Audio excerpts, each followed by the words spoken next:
علیکم ورحمۃ اللہ وبرکاتہ۔ الحمدللہ رب العالمین والصلاة والسلام علی اشرف الانبیاء والمرسلین وبعد۔ اعوذ باللہ من الشیطان الرجیم۔ ان الذین آمنوا وعملوا الصالحات سیجعل لهم الرحمن ودا۔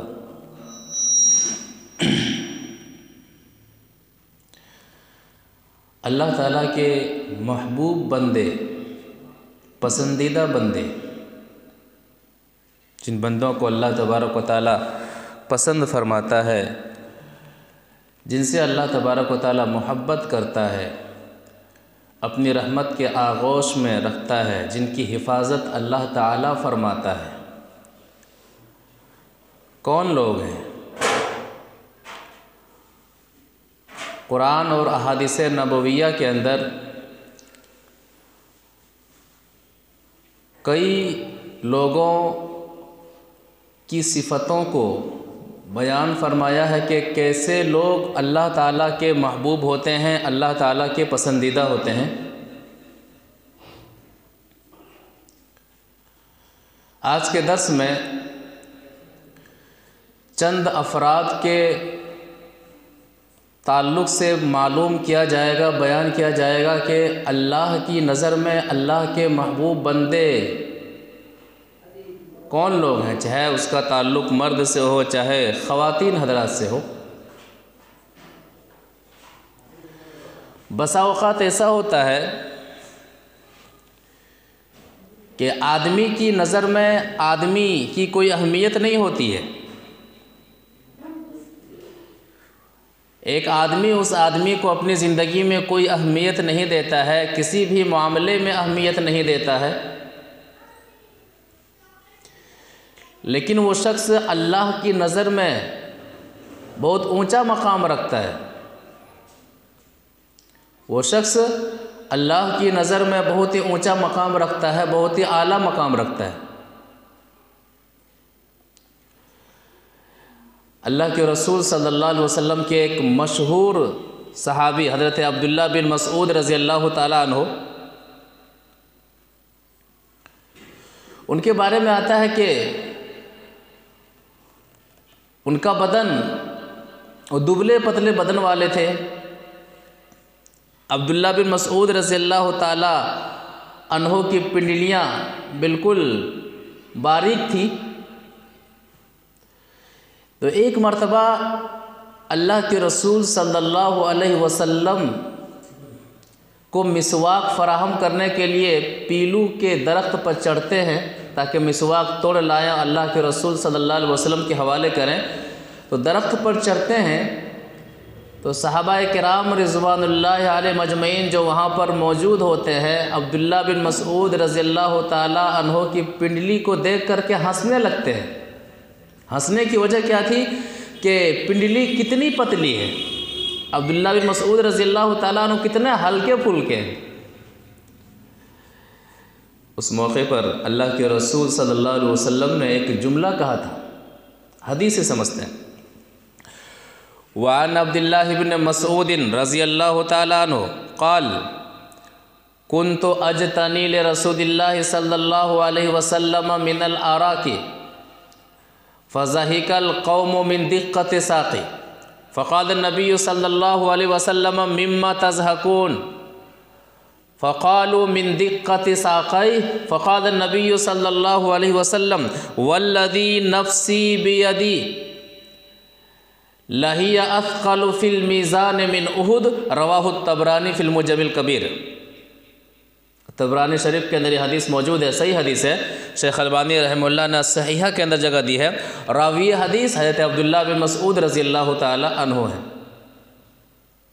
وہ فرماتے ہیں کہ کنت اجتنی لرسول اللہ صلی اللہ علیہ وسلم من العراق، میں نبی صلی اللہ علیہ وسلم کو مسواک فراہم کرنے کے لیے مسواک چن رہا تھا، پیلو کے درخت پر چڑھا ہوا تھا۔ فضحک القوم من دقت ساقی، جو لوگ وہاں موجود تھے میری پتلی پنڈلی کو دیکھ کر کے ہنسنے لگے، انہیں ہنسی آ گئی کہ کتنی پتلی پنڈلی ہے۔ اللہ کے رسول صلی اللہ علیہ وسلم نے پوچھا، سوال کیا، مما تضحکون، آپ لوگ ہنس کیوں رہے ہو، ہنسنے کی وجہ کیا ہے؟ تو نبی صلی اللہ علیہ وسلم کے صحابہ نے فرمایا، من دقت ساقی، عبداللہ بن مسعود رضی اللہ تعالی عنہ کی پتلی پنڈلیوں کو دیکھ کر کے ہم سب کو ہنسی آ گئی۔ تو اللہ کے رسول صلی اللہ علیہ وسلم نے فرمایا کہ والذی نفسی بیدی، قسم ہے اس ذات کی جس کے ہاتھ میں محمد صلی اللہ علیہ وسلم کی جان ہے، لہی اثقل فی المیزان من احد، جس عبداللہ بن مسعود رضی اللہ تعالی عنہ کی پتلی پنڈلیوں کو دیکھ کر کے آپ لوگ ہنس رہے ہیں، میزان میں قیامت کے دن احد پہاڑ سے بھی زیادہ بھاری عبداللہ بن مسعود رضی اللہ تعالیٰ عنہ کی پنڈلیاں ہونے والی ہیں، اعمال اور عمل صالح کی وجہ سے، ایمان و تقوی کی وجہ سے۔ یعنی صحابہ کرام رضوان اللہ علیہم اجمعین نے عبداللہ بن مسعود رضی اللہ تعالیٰ عنہ کی جسم کو دیکھ کر کے ہنسا، ہم نے ہنسی آ گئی، لیکن اللہ کے رسول صلی اللہ علیہ وسلم نے فرمایا کہ یہ دیکھنے میں تو عبداللہ بن مسعود رضی اللہ تعالیٰ عنہ بہت ہی ہلکے پھلکے ہیں، لیکن عبداللہ بن مسعود رضی اللہ تعالیٰ عنہ کی پنڈلیاں قیامت کے دن میزان میں جب تولی جائیں گی تو احد پہاڑ سے بھی زیادہ بھاری عبداللہ بن مسعود رضی اللہ تعالیٰ عنہ کی پنڈلیاں ہوں گی۔ تو بسا اوقات آدمی کی نظر میں عام سا آدمی ہوتا ہے، لیکن اللہ کی نظر میں ان کا مقام بہت ہی اعلیٰ ہوتا ہے، ان کا مقام بہت ہی اونچا ہوتا ہے۔ ایک صحابی جس کا نام ظاہر رضی اللہ تعالیٰ عنہ ہے، دیہاتی صحابی تھے، دیہات سے تعلق رکھتے تھے۔ اللہ کے رسول صلی اللہ علیہ وسلم کے پاس جب وہ آتے تھے تو دیہات سے کچھ تحفے تحائف لا کر کے دیا کرتے تھے، اور نبی صلی اللہ علیہ وسلم بھی انہیں کچھ نہ کچھ تحفتاً دے دیا کرتے تھے جب وہ واپس جاتے تھے۔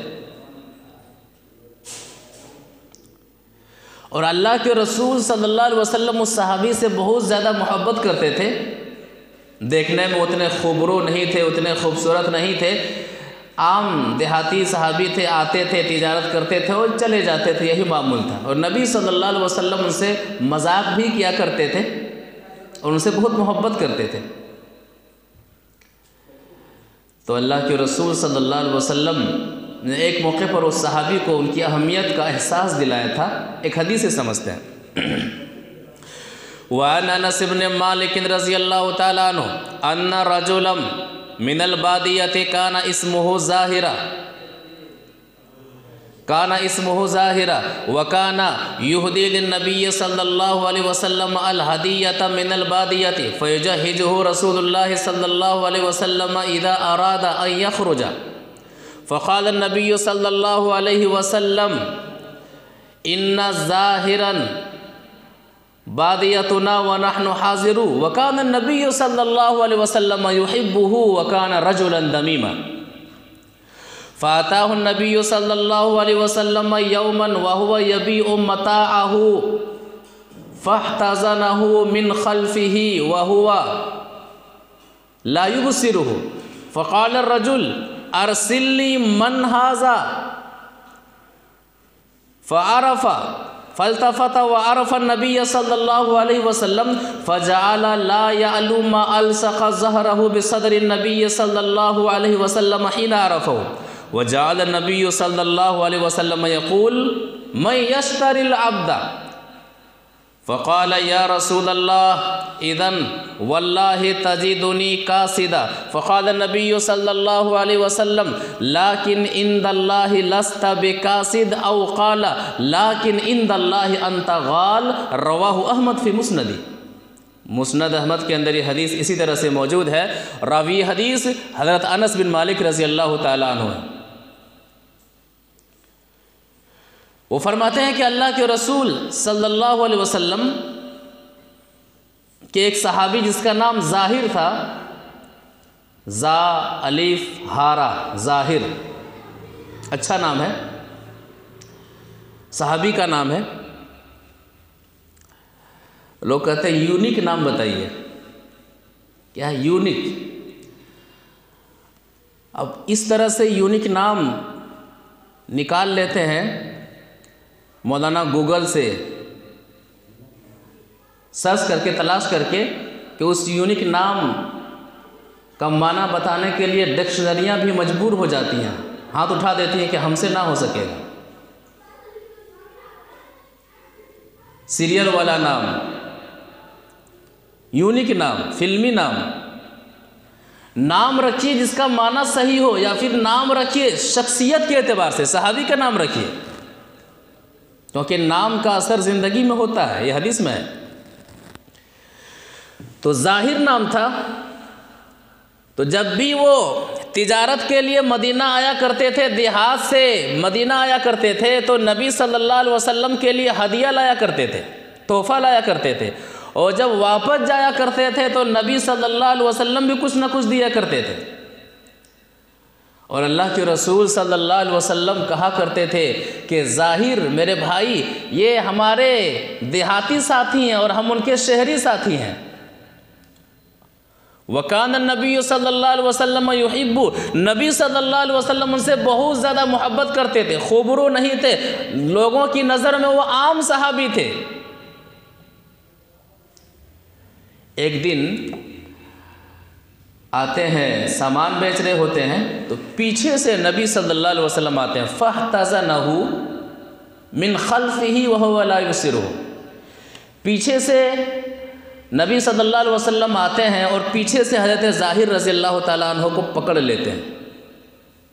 ہم لوگ بولتے ہیں نا لکا چھپی کھیلنا، پیچھے سے پکڑ لینا، پتہ نہیں پیچھے کون ہے۔ کوئی آدمی کھڑا ہے، کوئی اپنا دوست کھڑا ہوتا ہے، پیچھے سے کیا کرتے ہیں، آ کر کے ان کی آنکھوں کے اوپر انگلیاں رکھ دیتے ہیں، یا پھر ان کے چہرے کو پکڑ لیتے ہیں، نہ وہ دائیں گھوم سکتا ہے نہ بائیں گھوم سکتا ہے۔ تو اسی طرح سے آتے ہیں اور پیچھے سے نبی صلی اللہ علیہ وسلم اس صحابی کو دبوچ لیتے ہیں، پکڑ لیتے ہیں۔ وہ صحابی کہتے ہیں ارسلنی من ھذا، مجھے چھوڑ دیجئے، کون ہے جس نے مجھے پیچھے سے پکڑ رکھا ہے؟ صحابی کو جب پتہ چلتا ہے کہ پیچھے تو محمد صلی اللہ علیہ وسلم ہے، جب پتہ چل جاتا ہے تو اس کے بعد سے اب وہ ہٹنا نہیں چاہتے ہیں، اپنی پیٹھ کو نبی صلی اللہ علیہ وسلم کے سینے سے اور چپکا دیتے ہیں، اور نبی صلی اللہ علیہ وسلم محبت میں مذاق کیے ہوئے ہیں اور محبت میں اسی طرح پکڑے ہوئے ہیں، اور کہہ رہے ہیں کہ من یشتری العبد، اس غلام کو کون خریدے گا، اس غلام کو کون خریدے گا؟ تو نبی صلی اللہ علیہ وسلم کے وہ صحابی فرماتے ہیں کہ اے نبی صلی اللہ علیہ وسلم، میں تو ایک عام سا آدمی ہوں، ایک دیہاتی آدمی ہوں، اذن تجدنی واللہ اذن تجدنی قاصدہ، اے نبی صلی اللہ علیہ وسلم اگر آپ مجھے بیچیں گے تو اللہ کی قسم آپ کو تھوڑی سی قیمت ملے گی، کیونکہ لوگوں کی نظر میں بے قیمت ہوں، ایک عام سا انسان ہوں۔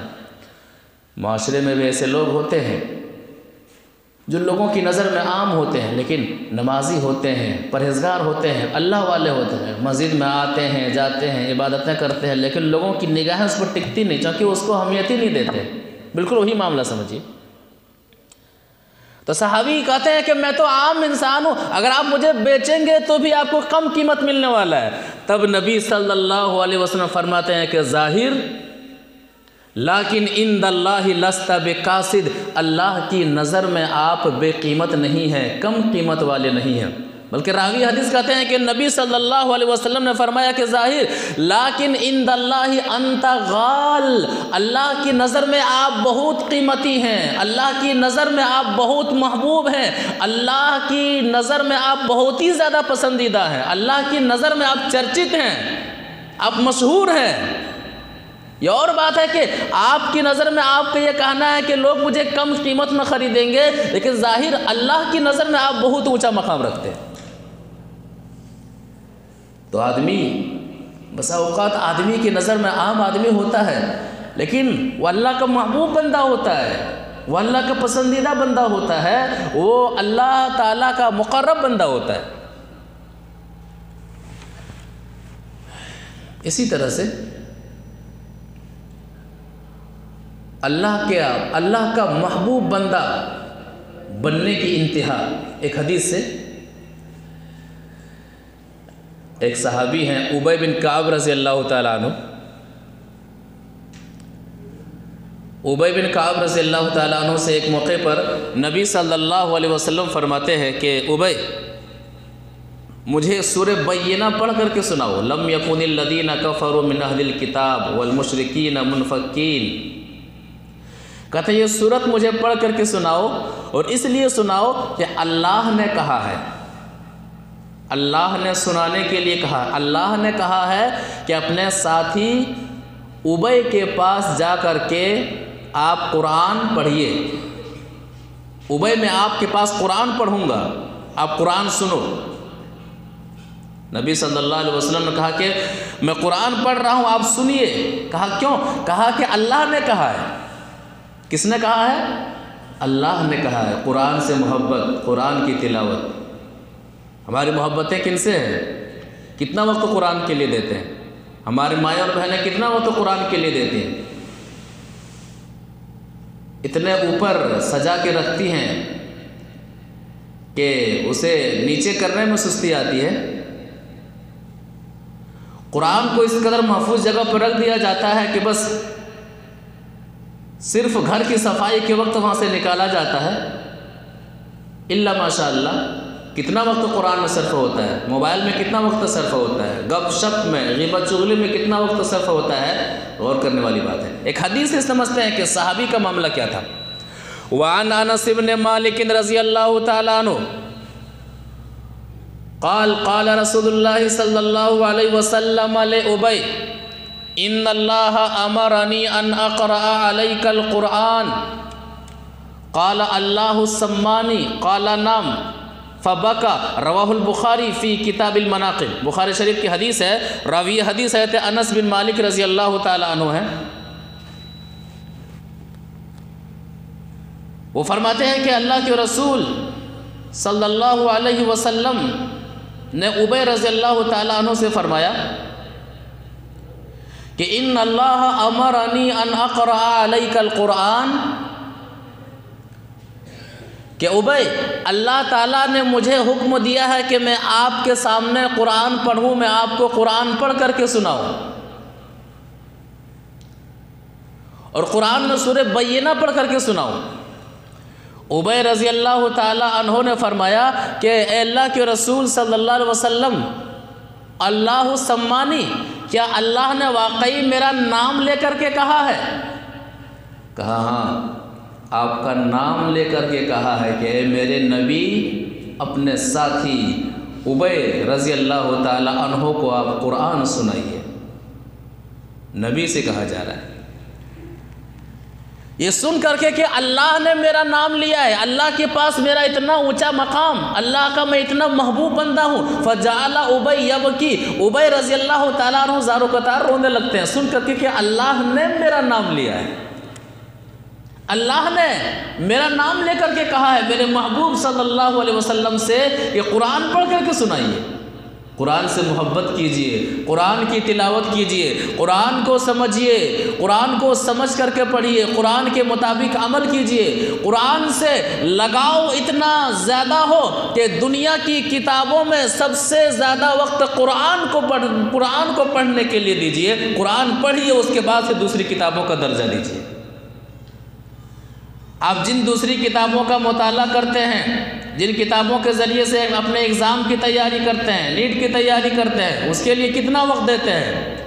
8 گھنٹہ، 12 گھنٹہ، 18 گھنٹہ، 20 گھنٹے تک پڑھائی کرتے ہیں، مجھے اگزام میں پاس ہونا ہے۔ یہ ساری محنتیں، یہ ساری کوششیں دنیا کی کامیابی کے لیے ہی ہوتی ہیں۔ قرآن وہ ہے جو آپ کو آخرت میں کامیاب دلائے گا۔ قرآن آخرت میں کامیاب دلانے والی کتاب ہے۔ لہذا دنیا کے جتنے سارے امتحانات ہیں، سارے امتحانات کو اگر ایک ساتھ جمع کیا جائے اور آخرت کے امتحان کو اس کے مقابلے میں لایا جائے تو ان امتحانوں کی کوئی قدر و قیمت نہیں آخرت کے امتحان کے مقابلے میں۔ لہٰذا دنیا کے امتحانات سے ہم یہ سبق سیکھیں، یہ تو دنیا کا امتحان ہے جہاں پر فیل ہونے کے بعد دوبارہ تیاری کرنے کا موقع ملنے والا ہے۔ آخرت کے امتحان میں فیل ہے تو فیل ہی ہے، کراس ہے تو کراس ہی ہے۔ صحابہ کرام رضوان اللہ علیہ مجمعین کی زندگی میں یہ باتیں تھیں، یہ ہونی چاہیے۔ اللہ کے محبوب بندوں میں سے وہ لوگ بھی ہیں جو تقوی والے ہیں، پرہیزگاری اختیار کرنے والے ہیں، اللہ سے ڈرنے والے ہیں، ہر کام کو، ہر عمل کو اللہ اور اللہ کے رسول صلی اللہ علیہ وسلم کے طریقے کے مطابق کرتے ہیں۔ اللہ کا خوف دل میں رہتا ہے، جنت کے شوق میں، جہنم کے خوف میں روتے ہیں، آنسو بہاتے ہیں، ڈر اور خوف انہیں ستاتے رہتا ہے، میرا کیا ہوگا، میرا کیا ہوگا۔ ایسے لوگ اللہ تعالیٰ کی نظر میں بہت ہی مقبول اور محبوب ہوتے ہیں۔ اللہ تبارک و تعالیٰ سورہ حجرات آیت نمبر 13 میں فرماتا ہے، یا ایھا الناس انا خلقناکم من ذکر و انثی، اے لوگو ہم نے تمہیں ایک مرد اور ایک عورت سے پیدا کیا، وجعلناکم شعوبا وقبائل لتعارفوا، اور ہم نے تمہیں خاندانوں اور قبیلوں میں بانٹ دیا، کنبوں اور قبیلوں میں بانٹ دیا، لتعارفوا، تاکہ تم ایک دوسرے کو پہچان سکو، ایک دوسرے کو جان سکو کہ فلاں شخص فلاں قبیلے والا ہے، فلاں شخص فلاں محلے والا ہے، فلاں شخص فلاں کنبے والا ہے۔ ان اکرمکم عند اللہ اتقاکم، اللہ تعالیٰ فرما رہا ہے کہ اللہ کے نزدیک سب سے زیادہ پسندیدہ وہ شخص ہے جو سب سے زیادہ تقوی والا ہے، جو سب سے زیادہ پرہیزگاری والا ہے، جو سب سے زیادہ اللہ رب العالمین سے ڈرنے والا ہے۔ کون کس خاندان کا ہے، کون کس قبیلے کا ہے، کون کس کنبے کا ہے، اس سے اللہ تبارک و تعالیٰ کو کوئی سروکار نہیں۔ تقوی والا جو ہوگا وہ جس خاندان کا ہوگا، جہاں کا بھی ہوگا، اللہ کے نزدیک وہی سب سے زیادہ پسندیدہ اور محبوب ہوگا۔ تو تقوی اللہ تعالیٰ کو تقوی بہت محبوب ہے، اور تقوی والا بندہ اللہ تبارک و تعالیٰ سے بالکل قریب ہو جاتا ہے، اللہ تبارک و تعالیٰ کا محبوب بندہ بن جاتا ہے۔ تو اللہ کے محبوب بندوں میں سے ایک کون لوگ ہیں، ان میں سے ایک تیسری صفت یہ ہے کہ ایسے لوگ ہیں جو تقوی اختیار کرنے والے ہیں، پرہیزگاری اختیار کرنے والے ہیں، اللہ رب العالمین سے ڈرنے والے ہوتے ہیں۔ اسی طرح سے اللہ کے محبوب بندوں میں سے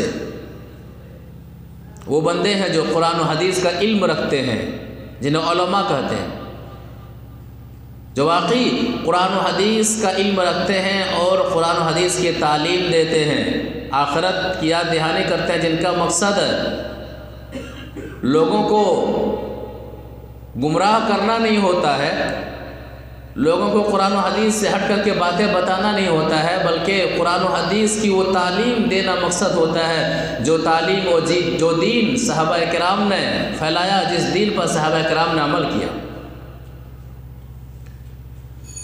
اللہ تعالیٰ کے یہاں ان کا مقام بہت اونچا ہوتا ہے۔ اللہ تبارک و تعالیٰ سورہ مجادلہ آیت نمبر 11 میں فرماتا ہے، یرفع اللہ الذین آمنوا منکم والذین اوتوا العلم درجات، تم میں سے جو ایمان والے ہیں، جنہوں نے اللہ پر ایمان لایا ہے، اور وہ لوگ جو علم والے ہیں، جنہوں نے قرآن و حدیث کا علم سیکھا ہے، اللہ تبارک و تعالیٰ ایسوں کا مقام بلند کرنے والا ہے، ایسوں کے درجات کو اونچا کرنے والا ہے۔ سورہ زمر آیت نمبر 9 میں اللہ تعالیٰ فرماتا ہے، قُلْ هَلْ يَسْتَوِي الَّذِينَ يَعْلَمُونَ وَالَّذِينَ لَا يَعْلَمُونَ، اے نبی صلی اللہ علیہ وسلم آپ کہہ دیجئے کہ جاننے والے اور نہ جاننے والے برابر نہیں ہو سکتے ہیں، بلکہ جاننے والوں کا الگ مقام ہے اور نہ جاننے والوں کا الگ معاملہ ہے۔ ایک حدیث کے اندر ایک عالم اور ایک عابد، دونوں کے بارے میں سوال کیا گیا۔ عابد علم نہیں ہے، صرف عبادت کر رہے ہیں، سن کر کے، جان کر کے عبادت صرف کر رہے ہیں۔ عالم جو عالم ہے، قرآن و حدیث کا علم رکھتے ہیں، ٹھوس علم رکھتے ہیں۔ دونوں کی فضیلت کے بارے میں سوال کیا گیا تو نبی صلی اللہ علیہ وسلم نے بہت ہی بہترین جواب دیا. اس حدیث کو سمجھتے ہیں.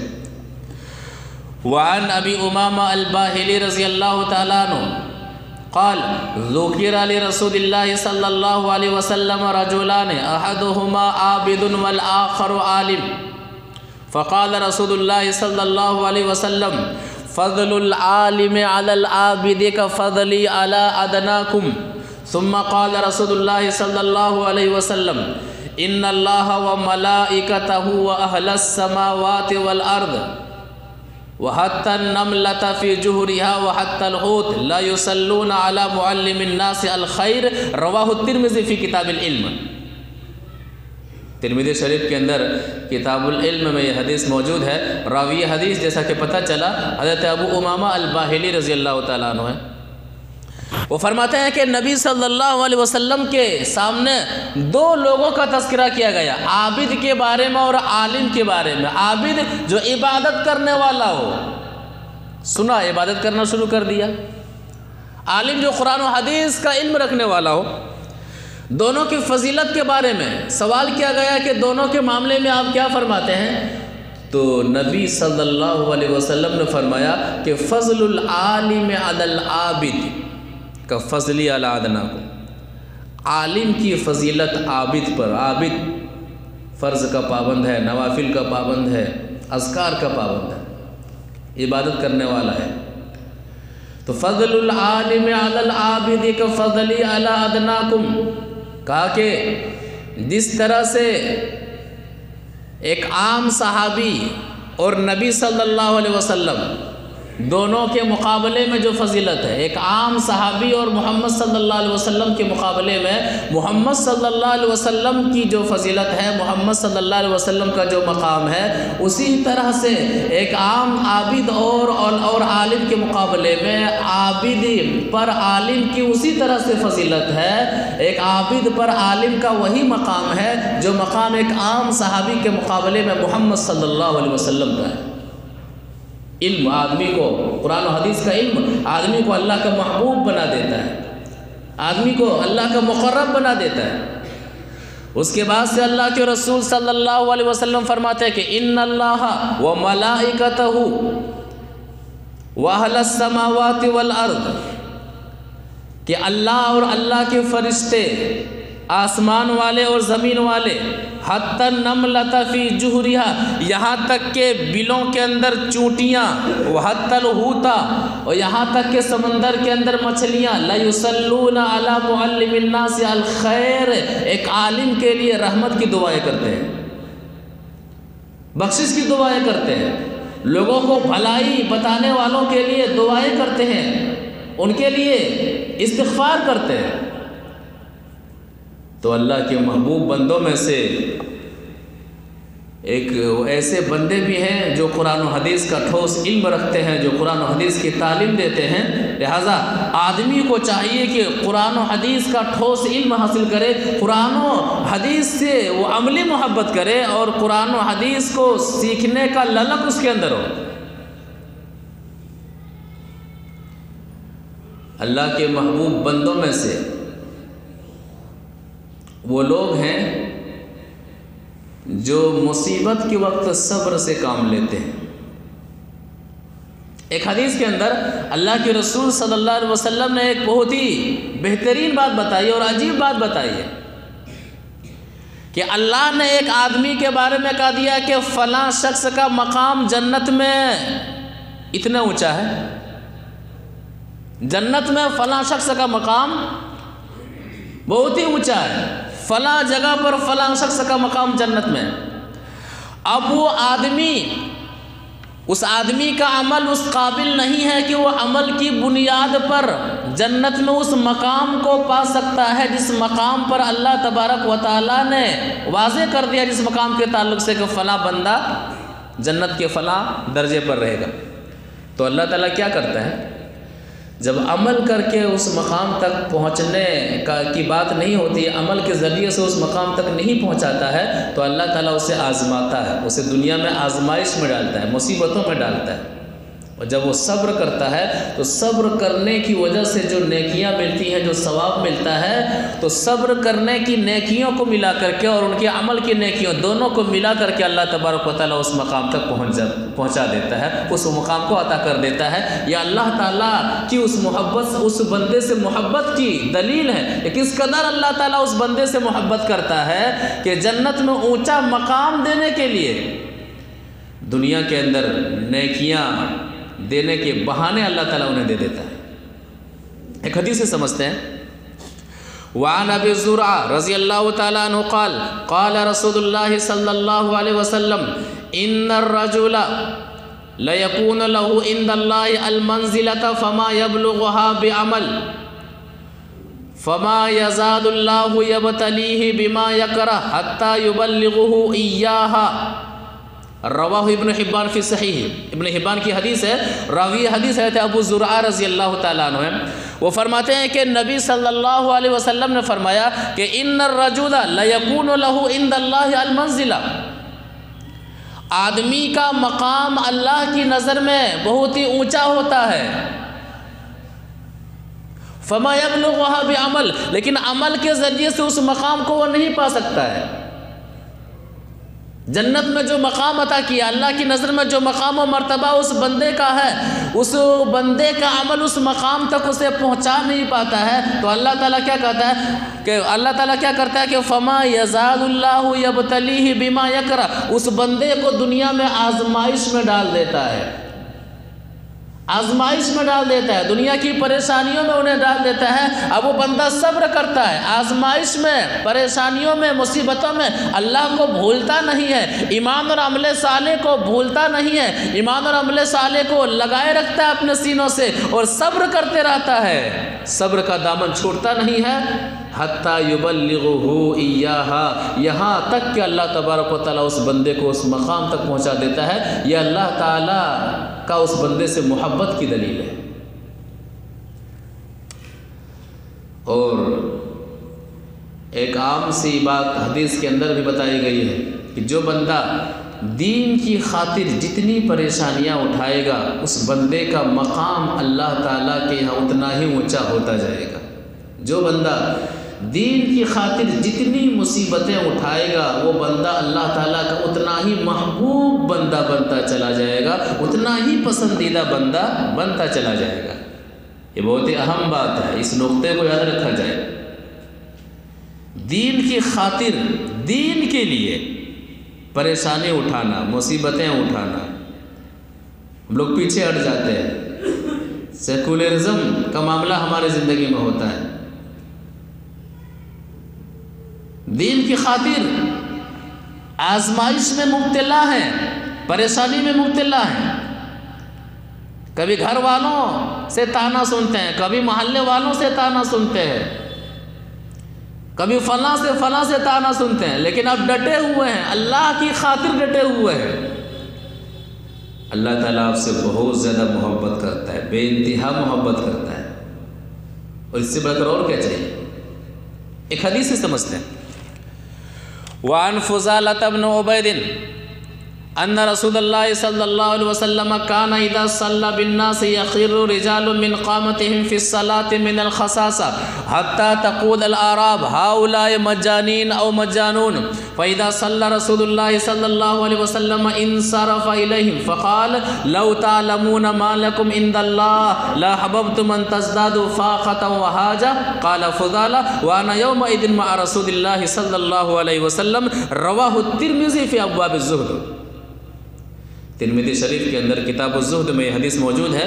راوی حدیث جیسا کہ پتہ چلا حضرت فضالہ بن عبید رضی اللہ تعالیٰ عنہ ہے۔ وہ آنکھوں دیکھا حال بیان کرتے ہیں، ہجرت کر کے صحابہ کرام مدینہ تشریف لائے ہیں، ہجرت کے ستائے ہوئے ہیں، حالات کے چپیٹوں نے، حالات کے تھپیڑوں نے صحابہ کرام کے جسم کو کمزور کر دیا ہے۔ کتنے ایسے صحابی تھے جب مکہ سے مدینہ آئے تو انہیں مدینہ کی ہوا راس نہ آئی، وہ بیمار پڑ گئے، ان کا جسم اور کمزور ہو گیا، پہلے سے گھر چھوڑے ہوئے ہیں، کسی نے اپنے بیوی کو چھوڑا ہے دین کی خاطر، کسی نے اپنی ماں کو چھوڑا ہے دین کی خاطر، کسی نے اپنا مال چھوڑ دیا ہے محبت رسول میں، کسی نے اپنا شہر چھوڑا ہے دین کی خاطر، کسی نے سب کچھ لٹا دیا ہے، کوئی پیدل چل نکلے ہیں مدینہ دین بچانے کے لیے، ایمان بچانے کے لیے، کوئی مارے گئے ہیں، کوئی ستائے گئے ہیں۔ یہ حال ہے، کسی کے پاس پہننے کے لیے کپڑے موجود نہیں ہیں، مکمل کپڑے کسی کے پاس پہننے کے لیے نہیں، پھٹے ہوئے کپڑے ہیں، آئے ہیں مدینہ میں مسجد نبوی سے متصل چبوترا، جسے اصحاب صفہ کہا جاتا ہے، صفہ چبوترا کو بولتے ہیں، تو وہ چبوترا مسجد نبوی سے متصل تھا، جہاں پر مکہ سے آنے والے یہ مہاجر صحابہ سویا کرتے تھے، 2 مہینے تک کھانا نصیب نہیں ہوتا تھا، دین کی خاطر یہ ساری چیزیں برداشت کر رہے، دین کی خاطر۔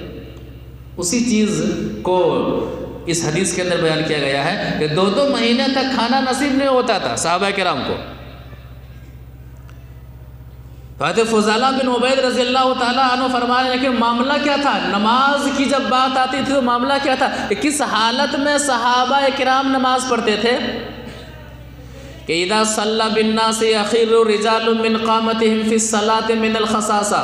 حضرت فضالہ بن عبید رضی اللہ تعالیٰ عنہ فرماتے ہیں کہ نبی صلی اللہ علیہ وسلم مسجد نبوی میں نماز پڑھا رہے ہیں، صحابہ کرام اس قدر کمزور ہیں، دین کی خاطر اس قدر پریشانیوں کو برداشت کیا ہوا ہے، 2 مہینے تک صحیح سے کھانا نصیب نہیں، جسم بالکل کمزور ہو چکا ہے لیکن ایمان پہاڑ جیسا مضبوط ہے۔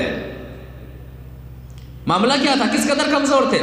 یخر رجال من قامتهم فی الصلاة من الخصاصہ، نماز پڑھنے کے لیے نبی صلی اللہ علیہ وسلم کے پیچھے مسجد نبوی میں کھڑے ہوتے تھے تو کھڑے ہونے کی طاقت نہیں تھی، بے ہوش ہو کر کے گر جایا کرتے تھے، اس قدر وہ نحیف اور کمزور بدن والے ہو گئے تھے کہ صحابی نبی صلی اللہ علیہ وسلم کے پیچھے نماز پڑھ رہے ہیں قیام میں، لیکن کھڑے ہونے کی طاقت نہیں ہے، بے ہوش ہو کر کے گر جا رہے ہیں، بھوک کی وجہ سے، کمزوری کی وجہ سے، بیماری کی وجہ سے، بخار کی وجہ سے۔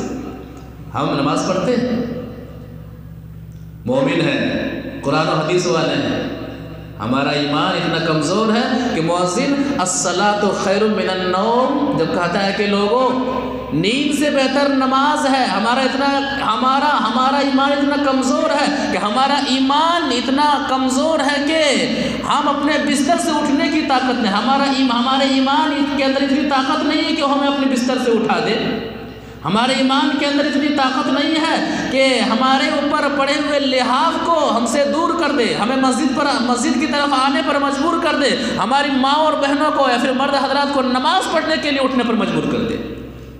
پھر بھی کیا کہا کہ ہم مومن ہیں، ایمان والے ہیں، ہمارا ایمان بہت مضبوط ہے، ہمیں صحابی سے محبت ہے، ہمیں قرآن و حدیث سے محبت ہے،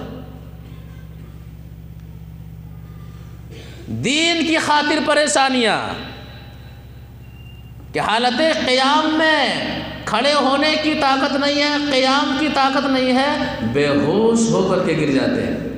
پتہ ہے لوگ کہتے تھے یہ لوگ پاگل ہیں، دیوانہ ہیں، مجنون ہیں، پاگل نہیں تھے، دیوانہ نہیں تھے، نبی صلی اللہ علیہ وسلم کی محبت نے انہیں واقعی پاگل کر دیا تھا، ایک طرح سے دیکھا جائے تو نبی صلی اللہ علیہ وسلم کی محبت اور نبی صلی اللہ علیہ وسلم کے طریقے کی اتباع نے انہیں ان سب چیزوں پر مجبور کر دیا تھا۔ وہ سمجھ چکے تھے یہ دنیا تو چند روزہ ہے، یہ زندگی تو چند روزہ زندگی ہے، یہاں کی مصیبتیں تو کٹ ہی جانی ہے، اگر نبی صلی اللہ علیہ وسلم کا طریقہ ہم نے چھوڑ دیا، دین کا راستہ ہم نے چھوڑ دیا اور اسی حال پر ہماری موت ہو گئی تو آخرت والی مصیبت کبھی ختم ہونے والی نہیں ہے، ہمیشہ والی مصیبت ہوگی، ہمیشہ والی پریشانی۔ تو بے ہوش ہو کر کے گر جاتے ہیں، نبی صلی اللہ علیہ وسلم سلام پھیرتے ہیں، سلام پھیرنے کے بعد انہیں تسلی دیتے ہیں، کیا کہتے ہیں کہ میرے صحابہ لو تعلمون ما لکم عند اللہ لاحببتم ان تزدادوا فاقۃ وحاجہ، میرے پیارے صحابہ جنہوں نے دین کی خاطر سب کچھ چھوڑ دیا ہے، حالت نماز میں کھڑے ہونے کی طاقت نہیں ہے، پھر بھی نماز پڑھ رہے ہیں، بے ہوش ہو جا رہے ہیں، اگر ان تکلیفوں کے باوجود نماز پڑھنے کی وجہ سے اور دین پر قائم رہنے کی وجہ سے اللہ تبارک و تعالیٰ کتنی زیادہ آپ لوگوں سے محبت کرتا ہے، کتنا اللہ تبارک و تعالیٰ پسند فرماتا ہے، آپ کی اداؤں سے اللہ تبارک و تعالیٰ کتنا پیار کرتا ہے. لو تعلمون ما لکم عند اللہ، میرے صحابہ اگر آپ لوگ جان لو کہ دین کی خاطر ان پریشانیوں کے برداشت کرنے کی وجہ سے اللہ نے کتنا ثواب رکھا ہے، کتنا اللہ تعالیٰ نے نیکیاں رکھی ہیں، لاحببت من تزداد فاقۃ وحاجہ، تو تم زندگی بھر بھوکا ہی رہنا پسند کرو گے، تم زندگی بھر اسی طرح سے پریشانی میں ہی زندگی گزارنا پسند کرو گے، تم زندگی بھر اسی طرح سے حالت نماز میں بے ہوش ہو جانا ہی پسند کرو گے، اس کے لیے تمہارا جسم کمزور ہو جائے تمہیں کوئی پرواہ نہیں ہوگی. تو آزمائشوں پر صبر کرنا. حدیث واضح کر رہی ہے کہ اللہ کی خاطر، دین کی خاطر، نبی صلی اللہ علیہ وسلم کی محبت کی خاطر، نبی صلی اللہ علیہ وسلم کے طریقے کے مطابق عمل کرنے کی وجہ سے اگر کوئی شخص پریشانی میں مبتلا کیا جا رہا ہے، بے چینی میں مبتلا کیا جا رہا ہے، آزمائش میں ڈالا جا رہا ہے، جس قدر بھی وہ پریشانی میں مبتلا ہو رہا ہے اسی قدر وہ اللہ تعالیٰ کا محبوب بندہ بنتا چلا جا رہا ہے. حدیث کی روشنی میں تو یہ اللہ کے عظیم بندے ہیں، بہت ہی مقبول بندے ہیں جو دین کی خاطر دنیا کے اندر پریشانیوں کو، دنیا کے اندر دنیاوی پریشانیوں کو برداشت کرتے ہیں. اسی طرح سے ایک حدیث کے اندر اللہ کن لوگوں سے محبت کرتا ہے، تو جن لوگوں سے محبت کرتا ہے اللہ تعالیٰ انہیں حفاظت کرتا ہے. اللہ تعالیٰ ان کی حفاظت کیسے فرماتا ہے، ایک حدیث سے سمجھتے ہیں. وعن قتادة بن النعمان رضی اللہ تعالیٰ عنہ قال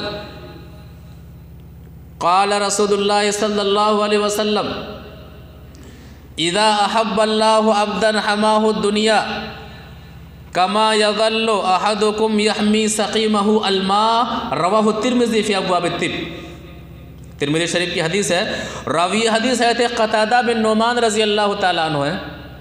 وہ فرماتے ہیں کہ اللہ کے رسول صلی اللہ علیہ وسلم نے فرمایا اذا احب اللہ عبدا، جب اللہ تعالیٰ کسی بندے سے محبت کرتا ہے، جب اللہ تعالیٰ کسی بندے کو محبوب رکھتا ہے، کسی بندے کو اپنے سے قریب رکھتا ہے، حماہ الدنیا، تو اسے دنیا سے محفوظ رکھتا ہے، دنیا کی رنگینیوں سے محفوظ رکھتا ہے، دنیاوی محبت کو اس کے دل سے نکال دیتا ہے، ان کے دلوں میں صرف اللہ کی محبت ڈال دیتا ہے. اللہ تعالیٰ قرآن و حدیث کی محبت کو ڈال دیتا ہے، دین کی محبت کو ڈال دیتا ہے، نماز کی محبت کو ڈال دیتا ہے، روزے کی محبت کو ڈال دیتا ہے، صدقات و خیرات کی محبت کو ڈال دیتا ہے، جنت و جنت کی نعمتوں کی محبت کو ڈال دیتا ہے، نبی صلی اللہ علیہ وسلم کی ملاقات کی محبت کو ڈال دیتا ہے. حماہ الدنیا، اللہ تبارک و تعالیٰ اپنے اس محبوب بندے کو دنیا سے محفوظ کر دیتا ہے، دنیا سے بچاتا ہے. کما یظل احدکم یحمی سقیمہ الماء، جس طرح تم میں کا کوئی شخص اپنے بیمار ساتھی کو، اپنے بیمار شخص کو ٹھنڈے پانی سے بچاتا ہے کہ پانی چھوئے گا تو اور بیمار ہو جائے گا، غسل کرے گا تو اور بیمار ہو جائے گا، بخار بڑھ جائے گا. تو جس طرح سے تم میں کا کوئی شخص ایک مریض آدمی کو، بیمار آدمی کو پانی سے بچاتا ہے، اسی طرح سے اللہ تبارک و تعالیٰ اپنے محبوب بندے کو دنیا سے بچاتا ہے، دنیا کی آلائشوں سے بچاتا ہے، دنیا کی گندگیوں سے بچاتا ہے اور نافرمانیوں کی جگہوں سے بچاتا ہے. حدیث میں ایک گہرا نقطہ پیش کیا گیا ہے. وہ نقطہ کیا ہے کہ مثال کیا دی گئی ہے کہ جس طرح سے آدمی بیمار آدمی کو پانی سے بچاتا ہے، تو آدمی بیمار آدمی کو پانی سے بچاتا ہے. کیوں بچاتا ہے؟ دنیا کی زندگی کے لیے. ایک آدمی بیمار آدمی کو پانی سے بچاتا ہے، کیوں؟ دنیا کی زندگی تاکہ سکون سے گزرے، دنیا کی زندگی صحت والی زندگی ہو. اور اللہ تبارک و تعالیٰ اپنے محبوب بندے کو دنیا سے بچاتا ہے، کیوں؟ آخرت کی زندگی تاکہ سکون سے گزرے، ہمیشہ والی زندگی، جنت والی زندگی ہو جائے. دنیا کی زندگی سکون سے گزرے، اس کے لیے آدمی کتنا جتن کرتا ہے. بیمار ہو جائے، ماں بیمار ہو جائے، بیٹا بیمار ہو جائے، باپ بیمار ہو جائے، دوست بیمار ہو جائے، جاننے والے بیمار ہو جائیں، دنیا کی زندگی سے بیماری کو ختم کرنے کے لیے لاکھوں روپے خرچ کر دیتا ہے۔ یہاں کا ڈاکٹر نہیں تو وہاں کا، وہاں کا ڈاکٹر نہیں تو وہاں کا، نہ جانے کیا سے کیا آدمی کر لیتا ہے۔ حدیث واضح کرتی ہے کہ لوگوں، دنیا کی زندگی میں صحت پانے کے لیے اتنی کوششیں کرتے ہو اور آخرت کی زندگی کو صحت مند پانے کے لیے کوششیں کیوں نہیں کرتے ہو؟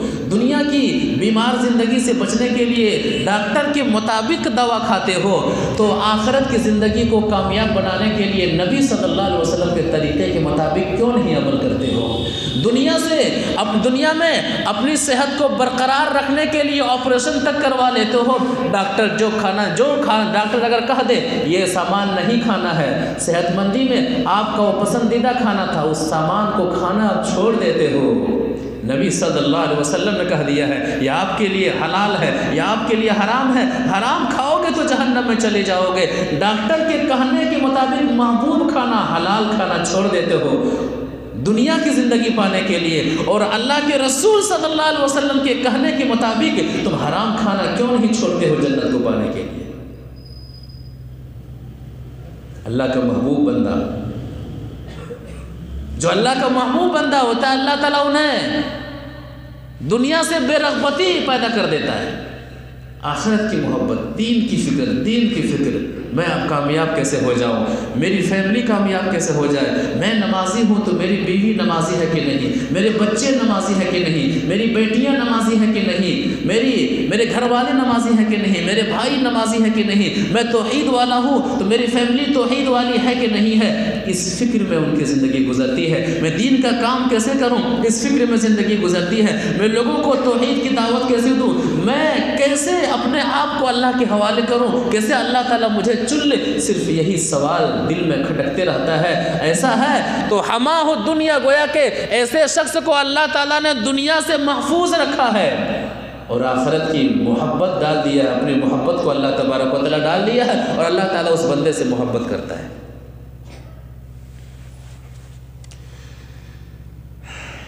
اسی طرح سے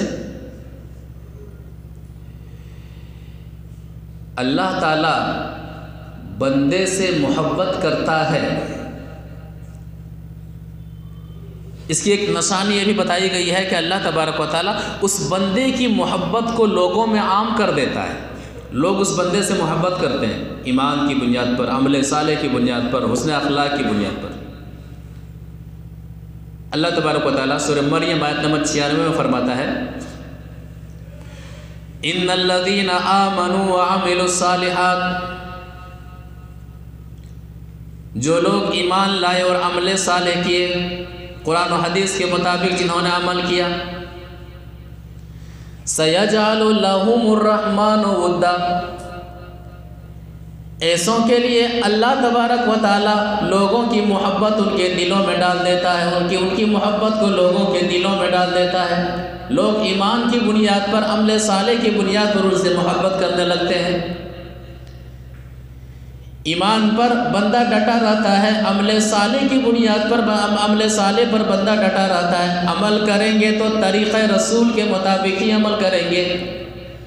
زندگی میں شرک کے طوفان آئے، شرک کی آندھیاں چلیں، لیکن کسی بھی حال میں ایمان کو چھوڑنا نہیں ہے، توحید کو چھوڑنا نہیں ہے۔ سَيَجْعَلُ لَهُمُ الرَّحْمَنُ وُدًّا، تو اللہ تبارک و تعالیٰ ان کی محبت کو لوگوں کے دلوں میں ڈال دیتا ہے، اور صرف لوگوں کے دلوں میں ڈال نہیں دیتا ہے، اللہ تعالیٰ بھی اس بندے سے محبت کرنے لگتا ہے، فرشتے بھی اس بندے سے محبت کرنے لگتے ہیں۔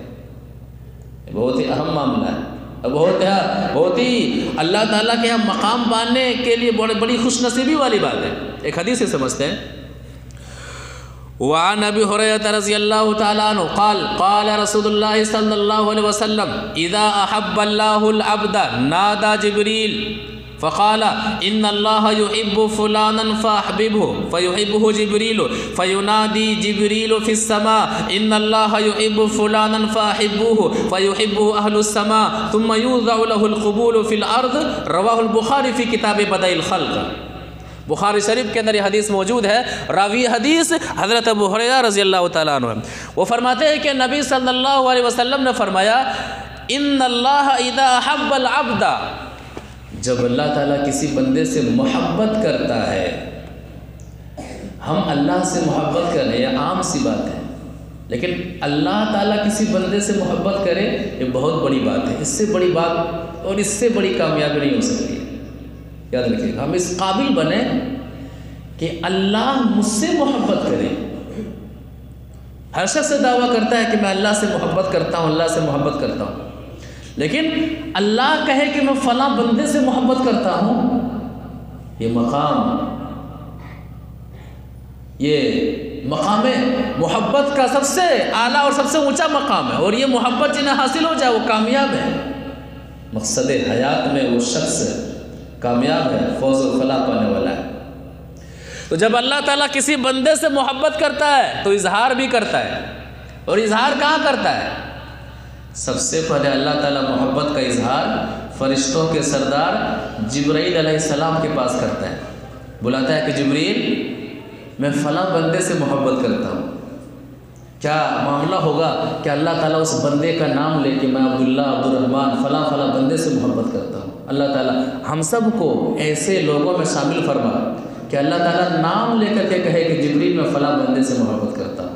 ہمارے اعمال ایسا بنا دے، ہم اللہ تعالیٰ کے اتنا محبوب بندہ بن جائیں کہ اللہ کہہ دے کہ جبریل میں فلاں بندے سے محبت کرتا ہوں. اللہ تعالیٰ ہم سب کو ایسا کرنے کی ٹھاننے کی توفیق عطا فرما.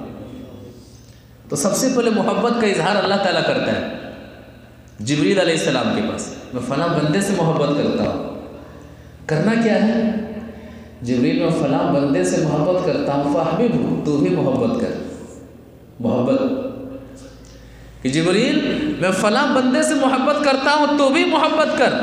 فیحبہ جبریل، جبریل علیہ السلام بھی اس بندے سے محبت کرنے لگتے ہیں.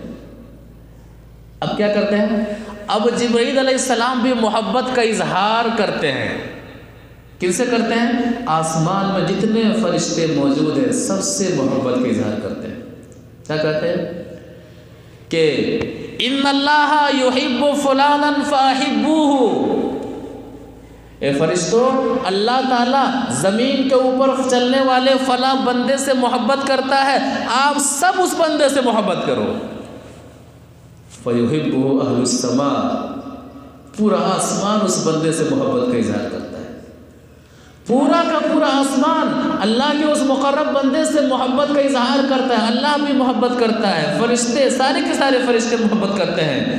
ثُمَّ يُوزَوْ لَهُ الْقُبُولُ فِي الْأَرْضِ، اور اس محبت کا اثر یہ ہوتا ہے کہ آسمان والے بھی اس بندے سے ایمان اور عمل صالح کی بنیاد پر محبت کرتے ہیں، اور زمین والے بھی اس بندے سے محبت کرنے لگتے ہیں. گویا کہ وہ بندہ آسمانوں زمین کے تلے محبت کے سائے میں زندگی گزارنے لگتا ہے اور محبت الہی کے سائے میں زندگی گزارنے لگتا ہے.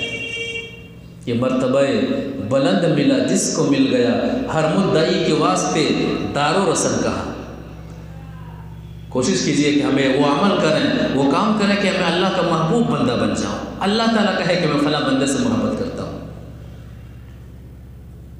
سورہ آل عمران اس درس کی آخری آیت اور آخری بات، سورہ آل عمران آیت نمبر 31 کے اندر اللہ تعالیٰ محبت کا پتہ دیتا ہے، محبت کا ایڈریس بتاتا ہے، محبت کا طریقہ سکھاتا ہے کہ مجھ سے محبت کرنے کا طریقہ کیا ہے. مجھ سے محبت کرنے کا طریقہ کیا ہے؟ ایک طریقہ بتا رہا ہے اللہ تعالیٰ، اس طریقے کو یاد رکھیے، اور واحد یہی طریقہ ہے. نقطہ جو ہے کہ سورہ آل عمران آیت نمبر 31 بار بار پڑھیے کہ محبت کرنے کا، اللہ سے محبت کرنے کا طریقہ یہ آیت بتلا رہی ہے. اللہ تعالیٰ کہہ رہا ہے کہ مجھ سے محبت کرنے کا طریقہ کیا ہے. اور صرف طریقہ کیا نہیں ہے، نقطہ یہ یاد رکھیے کہ صرف یہی طریقہ ہے جو طریقہ اس آیت کے اندر بتایا گیا ہے. اللہ سے محبت کرنا ہے تو صرف ایک ہی طریقہ ہے، کوئی اور طریقہ نہیں ہے اس کے علاوہ. دو طریقے نہیں ہیں جی. اللہ کا محبوب بندہ بننا چاہتے ہیں، اللہ کا مقرب بندہ بننا چاہتے ہیں، قرآن ایڈریس دیتا ہے، قرآن پتہ بتاتا ہے، قرآن طریقہ بتاتا ہے. ایک ہی طریقہ ہے، دو طریقہ نہیں ہے. غور کرنے والے نقطے کی بات یہ ہے کہ ایک ہی طریقہ ہے، دو طریقہ نہیں ہے۔ آیت کے مفہوم کو سمجھتے ہیں۔ قل ان کنتم تحبون اللہ، اے نبی صلی اللہ علیہ وسلم آپ میرے بندوں سے کہہ دیجئے، ان کنتم تحبون اللہ، اگر تم اللہ سے محبت کرتے ہو، اگر تم اللہ کا محبوب بندہ بننا چاہتے ہو، اگر تم اللہ کا پسندیدہ بندہ بننا چاہتے ہو، قل ان کنتم تحبون اللہ، اب قرآن طریقہ بتا رہا ہے، فاتبعونی یحببکم اللہ، میری اتباع کرو اے نبی صلی اللہ علیہ وسلم۔ جو بھی لوگ قیامت تک اللہ کی محبت کو پانا چاہتے ہیں، اللہ کا محبوب بندہ بننا چاہتے ہیں، آپ انہیں کہہ دیجئے فاتبعونی، میری اتباع کرو، یعنی محمد صلی اللہ علیہ وسلم کے طریقے کے مطابق عمل کرو۔ نماز پڑھ رہے ہیں، نماز اللہ کے رسول صلی اللہ علیہ وسلم کے طریقے کے مطابق پڑھنا شروع کیجئے، زکوٰۃ اللہ کے رسول صلی اللہ علیہ وسلم کے طریقے کے مطابق ادا کیجئے، روزہ اللہ کے رسول صلی اللہ علیہ وسلم کے طریقے کے مطابق کیجئے، حج اللہ کے رسول صلی اللہ علیہ وسلم کے طریقے کے مطابق کیجئے، توحید کو اللہ کے رسول صلی اللہ علیہ وسلم کے طریقے کے مطابق حفاظت کیجئے، زکوٰۃ چاہے وہ جنازے کا معاملہ ہو اللہ کے رسول صلی اللہ علیہ وسلم کے طریقے کے مطابق ادا کیجئے، نکاح کا معاملہ ہو اللہ کے رسول صلی اللہ علیہ وسلم کے طریقے کے مطابق کیجئے، طلاق کا معاملہ ہو، عقیقے کا معاملہ ہو، حقوق کی ادائیگی کا معاملہ ہو، زندگی میں جو بھی عمل ثواب کی نیت سے کریں گے اللہ کے رسول صلی اللہ علیہ وسلم کے طریقے کے مطابق کیجئے کہ میں جو عمل کر رہا ہوں یہ عمل اللہ کے رسول صلی اللہ علیہ وسلم سے ثابت ہے کہ نہیں ہے۔ اب جب یہ عمل نبی صلی اللہ علیہ وسلم سے ثابت ہے تو یہ عمل نبی صلی اللہ علیہ وسلم نے کیسے کیا ہے ویسے ہی کیجئے، فاتبعونی، آپ لوگوں سے کہہ دیجئے کہ وہ میری اتباع کریں، یحببکم اللہ، اللہ تعالیٰ تم لوگوں سے محبت کرنے لگے گا، اللہ تعالیٰ تم لوگوں کو محبوب بندہ بنا لے گا، وَيَغْفِرْ لَكُمْ ذُنُوبَكُمْ، اور اللہ تعالیٰ تمہاری خطاؤں کو بخش دے گا، وَاللَّهُ غَفُورٌ الرحیم، اللہ تعالیٰ بخشنے والا رحم کرنے والا ہے۔ اللہ تعالیٰ بتا دیتا ہے کہ اللہ سے محبت کرنا چاہتے ہو اور اللہ چاہتے ہو کہ اللہ تعالیٰ تم سے محبت کرے، فاتبعونی، اتباع رسول، اور یہی راستہ ہے، اس کے علاوہ کوئی بھی راستہ نہیں ہے۔ یہ آیت تقلید کو یہیں سے ختم کرتی ہے کہ اسلام میں تقلید ہے ہی نہیں ہے، اسلام میں اتباع ہے۔ اللہ کی محبت پانا چاہتے ہیں تو ہر عمل کو اللہ کے رسول صلی اللہ علیہ وسلم کے طریقے کے مطابق کیجئے۔ تقلید اسلام کے اندر بہت بڑا جرم ہے، شخصیت پرستی اسلام کے اندر بہت بڑا جرم ہے، بہت بڑا گناہ ہے۔ نبی صلی اللہ علیہ وسلم کے مقابلے میں کوئی شخص آ سکتا ہی نہیں، نبی صلی اللہ علیہ وسلم کے طریقے کے مقابلے میں کسی کا طریقہ مضبوط ہو سکتا ہی نہیں کہ نبی صلی اللہ علیہ وسلم کا طریقہ چھوڑ کر کے ہم کسی امتی کا طریقہ اپنا لیں، نبی صلی اللہ علیہ وسلم کا عمل چھوڑ کر کے کسی امتی کا عمل اپنا لیں، ایسا ہو سکتا ہی نہیں ہے۔ تو اللہ کی محبت پانے کا ایک ہی راستہ ہے، بھی کا معاملہ نہیں، ایک ہی راستہ ہے، بس ایک ہی راستہ ہے، اور وہ کیا ہے؟ اپنا عمل اللہ کے رسول صلی اللہ علیہ وسلم کے طریقے کے مطابق کرنا، جیسا نبی صلی اللہ علیہ وسلم سے عمل ثابت ہے ویسا کرنا ہے، جتنا ثابت ہے اتنا ہی کرنا ہے، اور اسی طریقے پر کرنا ہے جس طریقے پر محمد صلی اللہ علیہ وسلم نے عمل کیا ہے۔ دعا کرتے ہیں کہ اللہ تبارک و تعالیٰ ہم تمام کو اللہ تعالیٰ کا محبوب بندہ بننے کی توفیق عطا فرمائے۔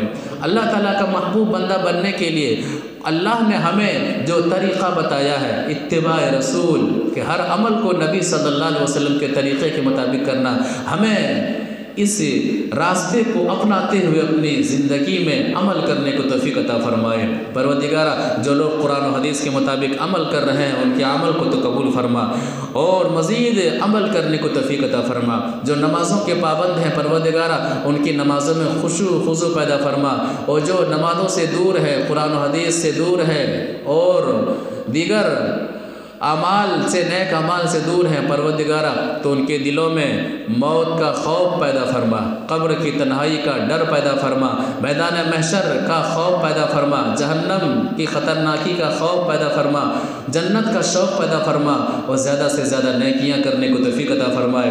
دنیاوی زندگی اور مختصر زندگی میں نہ ختم ہونے والے زندگی کے لیے عمل کرنے کو توفیق عطا فرما، جنت کے شوق میں جینے کی توفیق عطا فرما۔